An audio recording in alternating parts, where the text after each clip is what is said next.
Enid Blyton's The Five Findouters and the Dog. Adventure 1. The Mystery of the Burnt Cottage. Chapter 4. Clues and Clear Off. The five children and Buster made their way down the drive and into the lane. They passed Mr. Hicks' house and went on down the winding lane until they came to where the cottage had been burned down. There was a tiny wooden gate that opened on to an overgrown path leading to the cottage. The children planned to go down that because then they hoped nobody would see them. There was a horrid smell of smoke and burning still in the air. It was a still April day, very sunny and warm. Celandines lay in golden sheets everywhere. The children opened the wooden gate and went up the overgrown path. There stood what was left of the workroom, a ruined, blackened heap. It had been a very small cottage, once two-roomed, but the dividing wall had been taken down by Mr. Hicks, and then there had been one big room suitable for him to work in. "Now," said Larry, half whispering, "we've got to look about and see if we can find anything to help us." It was plainly no use to look about where all the watchers had been the night before. The garden was completely trampled down just there, and the crisscross of footprints was everywhere. The children separated, and very solemnly began to hunt about alongside the overgrown path to the cottage and in the tall hedges that overhung the ditches at the bottom of the garden. Buster looked too, but as he had a firm idea that everyone was hunting for rabbits, he put his nose down each rabbit hole and scraped violently and hopefully. It always seemed to him a great pity that rabbits didn't make their holes big enough for dogs. How easy then to chase a scampering bunny! "Look at Buster hunting for clues," said Pip with a giggle. The children looked for footprints. There were none on the path, which was made of cinders and showed no footmarks at all, of course. They looked about in the celandines that grew in their hundreds beside the path, but there was nothing to be seen there either. Pip wandered off to a ditch over which hung a drooping hedge of bramble and wild rose, and there he found something. He gave a low and excited call to the others. "Here, I say, come here! I've found something!" At once everyone crowded over to him, Buster too, his nose quivering. "What is it?" said Larry. Pip pointed into the muddy ditch beside him. Nettles grew there, and they were trampled down. It was plain that someone had stood there in the ditch, and the only reason for standing in nettles in a muddy ditch was to hide. "But that's not all," said Pip, excited. "Look, here's where the person came in and went out." He pointed to the hedge behind, and the children saw a gap there, with broken and bent sprays and twigs, showing where someone had forced his way in and out. "Ooh!" said Daisy, her eyes wide. "Is this a clue, Larry?" "A very big one," said Larry, pleased. "Pip, have you seen any footprints?" Pip shook his head. "The man who hid here seemed to tread on the nettles all the time," he said. "Look, you can see where he went, keeping in the ditch. See where the nettles are broken down?" The children cautiously followed the broken down patches of nettles. The ditch covered round to the back of the cottage, but there, unfortunately, so many people had trampled the night before that it was impossible to pick out any footprints and say, "Those are the man's." "Well, look here, although we can't find any footprints in the garden that belong to the hiding man, we might be able to find some on the other side of the hedge," said Fatty. "What about us all squeezing through that gap where the man got in and out and seeing if we can spy anything the other side?" They all scrambled through the hole in the hedge. Fatty was the last. His eye caught sight of something as he squeezed through. It was a bit of grey flannel caught on a thorn. He gave a low whistle and clutched at Larry, who was just in front of him. He pointed to the scrap of flannel. "The man tore his coat as he got through this gap," he said. "See that? My word, we are getting on. We know what the man wore, a grey flannel suit now." Larry carefully took off the scrap of grey rag from the thorn. He put it into a matchbox, wishing that he, and not Fatty, had noticed it. Good for you, he said. Yes, that might be a very valuable clue. Has Fatty found a clue? Asked Bets in excitement.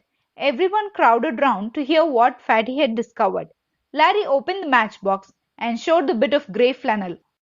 Now, we've only got to find someone who wears a suit of grey flannel, a bit torn somewhere, and we've got the man, said Daisy, pleased.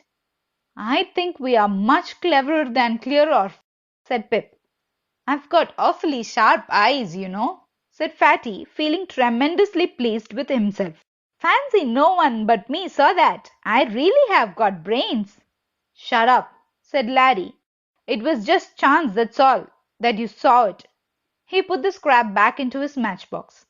Everyone felt a bit excited. I like being a find-outer, said Bets happily. Well, I don't know why. You haven't found anything yet, said Pip. I found the place where the man hid and Fatty found a bit of his coat. You haven't found a thing. It was Larry who found the footprint. He found it quite by accident. The gap in the hedge led to a grassy field where it was impossible to see any prints at all. But the farmer had been along and taken a few squares of turf from a certain part, and at one side near the edge was a distinct footprint. It's the farmer's, I expect, said Pip when Larry showed it to him. No, there's the farmer's print, said Larry, pointing to a big hobnail print which appeared up and down the bare patch. This is a smaller print altogether. I shouldn't think it's more than size 8, and the farmer's footprint looked like size 12. It's enormous. I think this must be the print of the man we are looking for. Let's see if we can find another. The children hunted about. Nothing could be seen on the grass, of course, so they went to the edges of the field, and there Daisy found 3 or 4 more footprints, some on each side of the stile that led out of the field into the lane beyond. Are these the same prints? She called. The others came running. They looked hard. Larry nodded his head. I believe they are, he said. Look, these shoes have rubber soles with crisscross markings on them. Pip, run back to the other print and see if the marking is the same, will you? Pip tore over to the patch from which the farmer had removed the turf. Yes, the crisscross marking showed up quite clearly in the print. It was the same shoe, no doubt about that. Yes, he yelled. It's the same. The others were thrilled. They really were getting on. Well, said Larry, looking down the lane. I'm afraid it's not much good going any farther because the surface of the lane is hard and won't show anything. But we've found out what we wanted to know. We've found out that a man hid in the hedge for some reason, and we know that he wore shoes of a certain shape and size with rubber soles that had crisscross markings. Not bad for a day's work. I'll make a drawing of the prints, said Fatty. I'll measure the exact size and make an exact copy of the marks. Then we've only got to find the shoes and we've got the man. We know what sort of shoes he wore and what kind of suit, said Larry, thinking of the scrap of grey cloth in his matchbox. I bet old Clearorf won't have noticed anything at all. I'd better go back to the hotel and get some paper to copy the footprints, said Fatty importantly. It's a good thing I can draw so well. I won first prize last term for art. What art? Said Larry. The art of boasting or the art of eating too much? Aren't you clever? Said Fatty crossly, who did not at all like this sort of teasing. Yes, he is clever, said Daisy, but he doesn't boast about his brains as you do, Frederick Algernon Trotterville. Let's go back to the burnt cottage and see if there's any other clue to be found there, said Pip, seeing that a quarrel was about to flare up. Yes, said Bets. I'm the only one that hasn't found a clue, and I do want to. She looked so sad about this that Fatty hastened to comfort her. Well, Buster hasn't found anything either, he said. He's too looking hard, but he hasn't discovered a single thing. Don't worry, Bets. I expect you will soon find something marvelous. They all went back to the gap in the hedge and squeezed through. Fatty went off to the little hotel opposite the garden to get a piece of paper and a pencil. The others stood and stared at the ruined cottage. What are you doing here? Suddenly said a rough voice. Clear-off! Golly, it's old Clear-off, whispered Larry. Look for my shilling, all of you. The four children began to hunt around, pretending to be looking for something. Did you hear what I say? Growled the policeman. What are you looking for? My shilling, said Larry. Oh, I suppose you dropped it when you came round interfering last night, said Mr. Goon. I don't know what children are coming to nowadays. Always turning up and messing about and hindering others and being a general nuisance. You clear off. Ah, my shilling, said Larry, suddenly pouncing on his shilling, which, when he had arrived, he had carefully dropped beside a patch of celandines. All right, Mr. Goon, we'll go. I've got my shilling now. Well, clear off then, growled the policeman.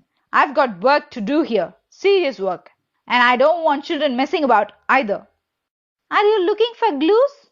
Asked Bets, and immediately got such a nudge from Pip that she almost fell over.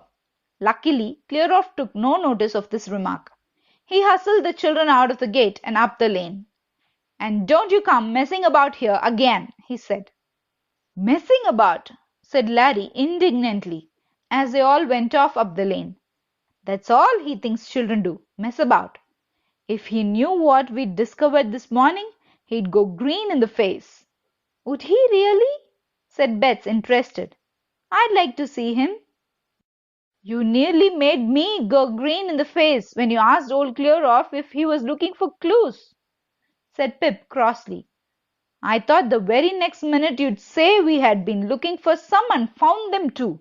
That's the worst of having a baby like you in the find-outers. I would not have said we'd found something, said Bets, almost in tears. Oh, look, there's Fatty. We'd better warn him that Clearoff is down there. They stopped Fatty and warned him. He decided to go down and do his measuring and copying later. He didn't at all like Clearoff. Neither did Buster. It's tea time anyway, said Larry, looking at his watch. Meet tomorrow morning at 10 o'clock in Pip's summer house. We've done awfully well today. I'll write up notes about all our clues. This is really getting very exciting. If you like this storytelling, please do like, share, comment and subscribe to Recital Entertainment. Thank you.